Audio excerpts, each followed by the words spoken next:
POCSO നിലനിൽക്കില്ലെന്ന് കോടതി പറഞ്ഞല്ലോ. അപ്പൊ അതിനർത്ഥം എന്താ? കുറ്റക്കാരനല്ലെന്നല്ലേ?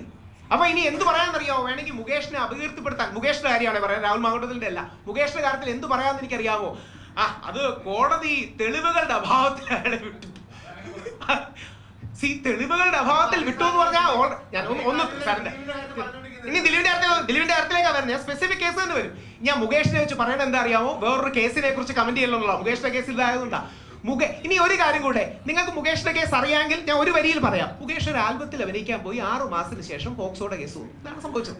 അല്ലെങ്കിൽ നമ്മുടെ പ്രമുഖനായ മീഡിയയുടെ കാര്യത്തിൽ നിങ്ങൾക്ക് എല്ലാം അറിയാമല്ലോ, ആ കേസ് ക്വാഷ് ചെയ്ത് കളഞ്ഞു. അതുകൊണ്ടാണ് ഞാൻ പറയുന്നത്, കേസ് ക്വാഷ് ചെയ്ത് കളഞ്ഞു. നമ്മുടെ ആ പ്രമുഖനായ മാധ്യമ പ്രവർത്തകൻ ജയിക്കുകയും ചെയ്തു. ഞാൻ അദ്ദേഹത്തെ സപ്പോർട്ട് ചെയ്യുന്ന ഒരു വ്യക്തിയാണ്. അത് വരെ, അതായത് ആശയപരമായ ഈ വിഷയങ്ങളിൽ ഇനിയെങ്കിലും നമുക്കത് പറഞ്ഞുകൂടെ? ഇനി താങ്കൾ പറഞ്ഞ ദിലീപിന്റെ കേസ്, ദിലീപ് നിരപരാധിയാന്ന് കോടതി പറഞ്ഞില്ലേ?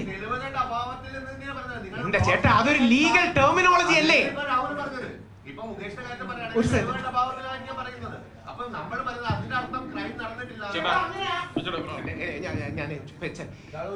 സെക്കൻഡ്, ദിലീപിന്റെ കേസിൽ ദിലീപ് നിരപരാധിയാണെന്നല്ലേ കോടതി പറഞ്ഞത്? എന്ന് പറഞ്ഞാൽ സാർ, എന്ന് പറഞ്ഞാൽ അതൊരു ലീഗൽ ലാംഗ്വേജ് ആണ്. ആ ലീഗൽ ലാംഗ്വേജിൽ സാറേ ആയിക്കോട്ടെ, അതിനെന്താ?